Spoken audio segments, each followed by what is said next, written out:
A igreja é mencionada na Bíblia, nas Escrituras Sagradas, no Novo Testamento.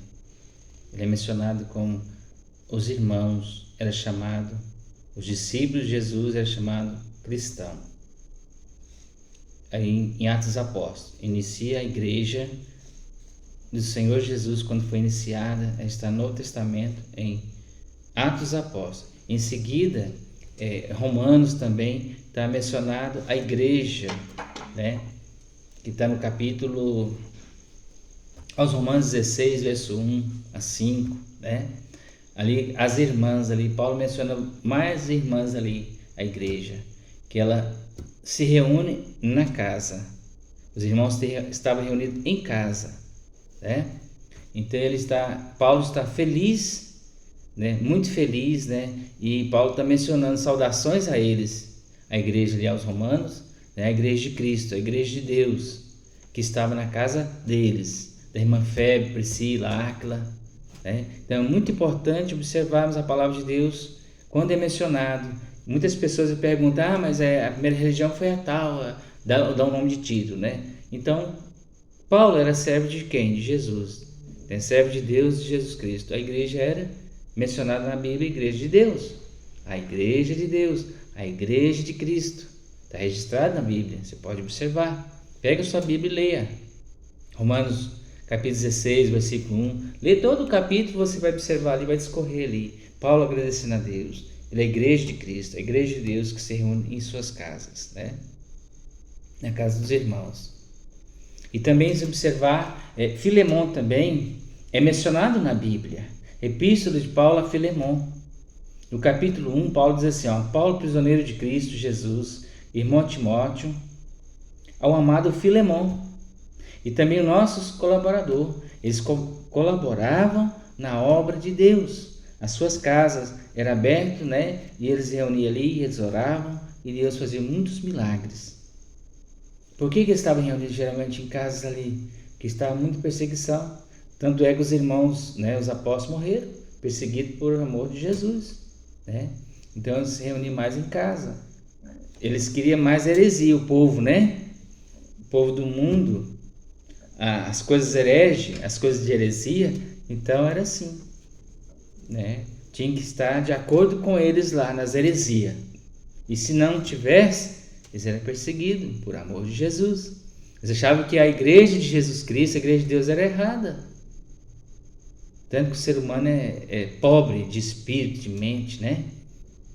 Que mal eles faziam? Orava, Jesus fazia um milagre, era curado, os enfermos eram curados, expulsava os demônios, as pessoas eram felizes da vida.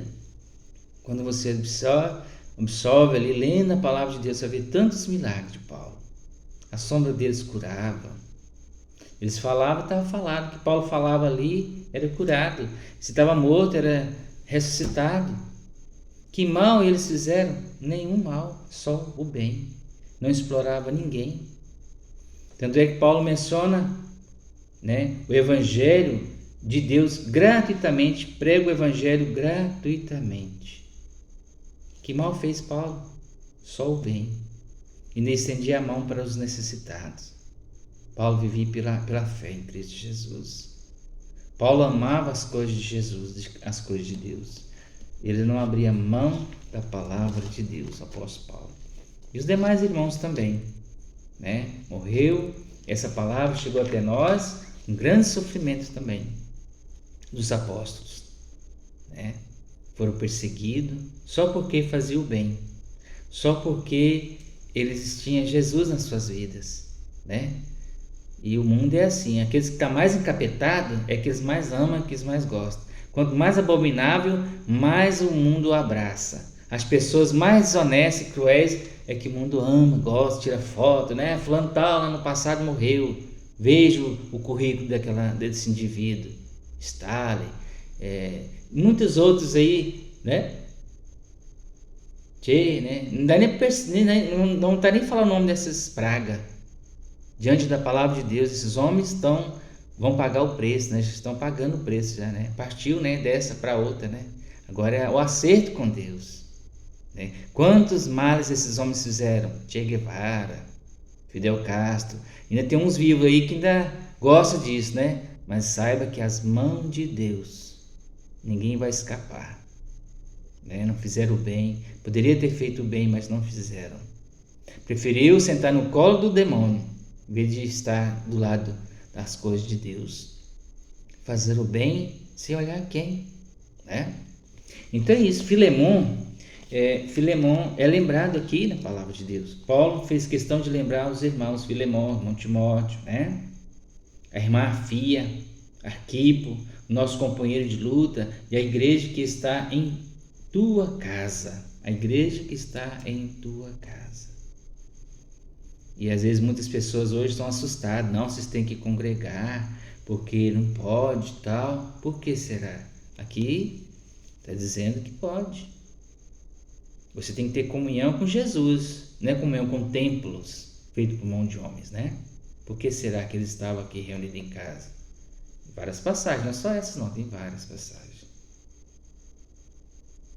Então, a pessoa não pode deixar de Jesus. As pessoas não podem, o servo de Deus não pode abandonar o caminho de Jesus. Mas se estiver abraçado com a palavra, comunhão com Jesus, comunhão com os irmãos, vira e mexe, está vendo os irmãos, está em comunhão com eles, está em paz, né? Conforme a palavra de Deus. Então, você está bem. Jesus não vai salvar a religião, Jesus não vai salvar seita, religião, etc. Jesus vai salvar os que recebeu a Jesus, os que amam Jesus, que negou a si mesmo, né? Aqueles que negou a si mesmo e tomou sua cruz e sigam a Jesus. Está garantido aqui pela palavra de Deus, né? E diante de você estiver num templo feito de mão de homens aí, com tanta heresia, tanta coisas, loucuras e loucuras está acontecendo nesse mundo. Porque a Bíblia diz que o inimigo ia se filtrar. Paulo falou que, irmãos, vocês vão ser negociados. Muitas coisas vocês vão passar. Mas fica firme com Jesus. Fica firme com a palavra de Deus.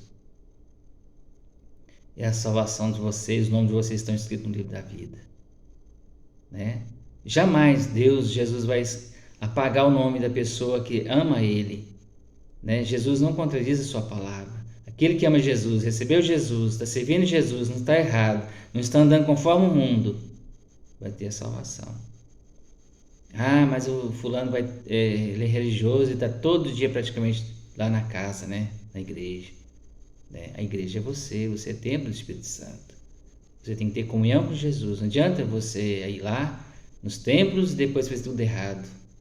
Hoje está certo, à noite está certo, mas no outro dia já está mais ou menos um pé lá dentro e um pé lá fora no mundão. Então é abraçar com a palavra de Deus. Amém, meus irmãos? A palavra de Deus é infalível. Amém.